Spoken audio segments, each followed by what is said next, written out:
Wow, I mean, let's just talk about the emotions I felt when we started hearing one judge, and now I go, oh, shit. Because I honestly thought I did enough until but it was a close fight, I'd make no mistake. But I thought I had it. And then when that split decision came, I just went, okay, this is 100% 50-50. And when they said and knew, it felt like 15 years of work, of dreaming, of sacrificing, of everything came together in one single sentence. It's incredible. It feels surreal. It's amazing. The fight itself, right, it was very close. You know, some people are going to have it for him, some are going to have it for you. You are satisfied with your performance and you do feel like you did enough to win the fight? Yeah, I thought I did enough to win the fight. It was definitely a close fight. I definitely gave him the first round and I made the necessary adjustments to, in the fifth round, I didn't give him the round. I thought at the end, I don't know how they scored it, to be honest. Listen, it was a close fight. I'm not going to lie. It was one of those fights where there wasn't even time to really think of what is happening. But I do believe with the takedowns that I got, it was very back and forth with the striking, one for him, one for me. And I tried to stay ahead with the takedowns. By round 4 and 5, he did a good job of defending those, but obviously my takedowns got a bit sloppy. And he started, reading them. But those takedowns weren't really for getting a takedown. They were more to disrupt his game plan. But at the end of the day, I went toe-to-toe with the, self-proclaimed, and some people think, best boxer in the UFC. Yeah, I want to talk about his boxing, right? Everyone knows that he's a good boxer, but when you're in there and you're dealing with that jab, especially in the earlier part of the fight, are you thinking to yourself, oh yeah, he is as good as they say? Yeah, no, listen, he is good. He's definitely good. He caught me in the first round with the jab, and then I realized I can't let him get away with that jab because my game plan was obviously first 2 rounds, our plan was 100% to fight his fight, not to go out and fight the way that I fight. You'll see how the fight changed from the 3rd round. I went more to my style, but that was our game plan. For the first 2 rounds, he jabs, I jab, 1-2s, nothing serious. And then from round number 3, we start turning it up. And obviously I had a lot of people to prove wrong with my gas tank, and I believe I did that tonight. You called for Israel after the fight. I mean, there's been a lot of talk about how the result of this fight might have effects on UFC 300. I mean, I can see your face. You're wearing a little bit of damage. Do you think you could turn around that quick? And if not, is Israel still the guy that you'd like to fight? A little bit of damage. Do you remember how handsome I was before this fight? I look like a cauliflower now. But, I mean, I'm pretty banged up right now. I don't feel like... Listen, I'm up for another round if they want to go right now. But... yeah, I don't want to put a timeline on it, but UFC 300 sounds amazing.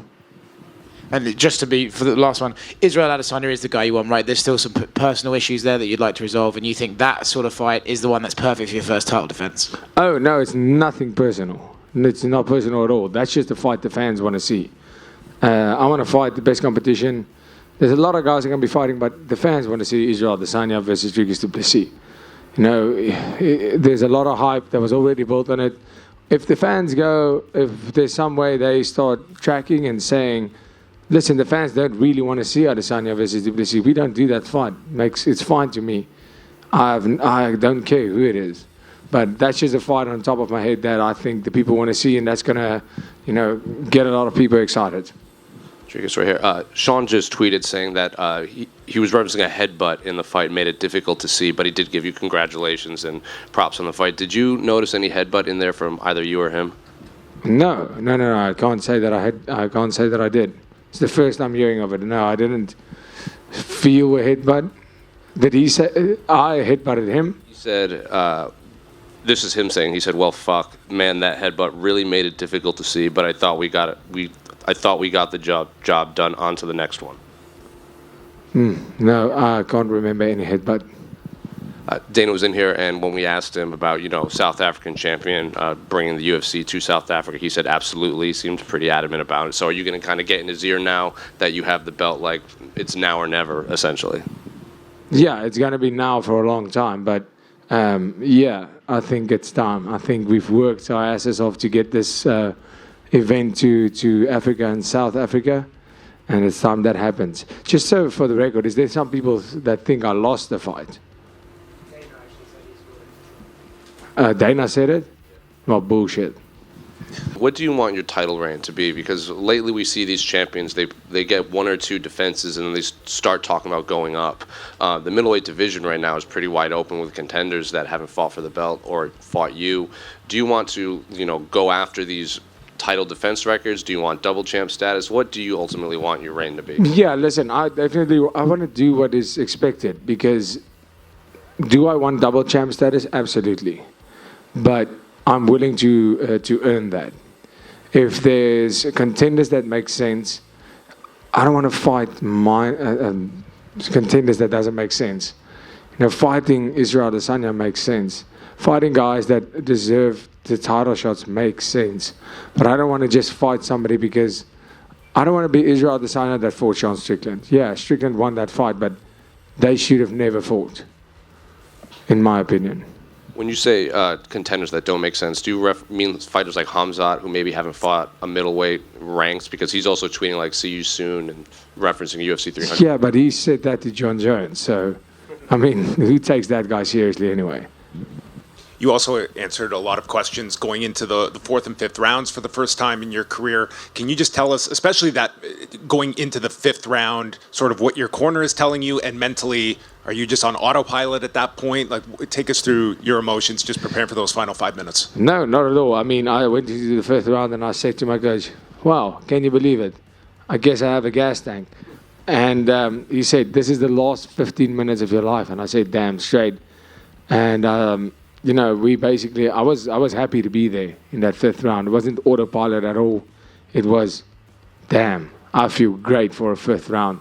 When we went to the fourth round, I felt, damn, I'm going to prove a lot of people wrong tonight. What's the biggest improvement you think you've made over the past 13 or so months? And the reason I say 13 is that dates back to your fight with Darren Till. And that was a tough back-and-forth fight. You got to win, but it was not an easy one. And now you're knocking out Robert Whittaker. You're beating Sean Strickland for the title. What changed? Yeah, nothing changed. I just got my ring time. I just got my octagon time and settled. Found a home in the UFC. Like I said, that's what I need. Found a home. We had some problems in terms of the conditioning, which we fixed. I feel incredible. I think it's just about finding your feet in that octagon and accepting and believing that you're one of the best in the world. I know you would have liked an early finish in the fight. Obviously, you don't get paid by the hour, but were you kind of happy as well to go the distance to kind of silence some of those critics that were saying cardio was going to be an issue in this fight? Yeah, I mean, that was a good. That's a big plus point for the fact that we went 5 rounds. Is the fact that I could. Hopefully, my cardio is the discussion of the past. If not, keep on doubting. I don't care. Could you sense during the fight that the support was changing a little? Because I could tell you, it seemed very pro-Strickland at first, and was till the end as well, but then your cheering section got super loud. Could you sense that while you were fighting? Yeah, no, I heard it when they started DDP, I was like, oh man, these guys ain't loyal.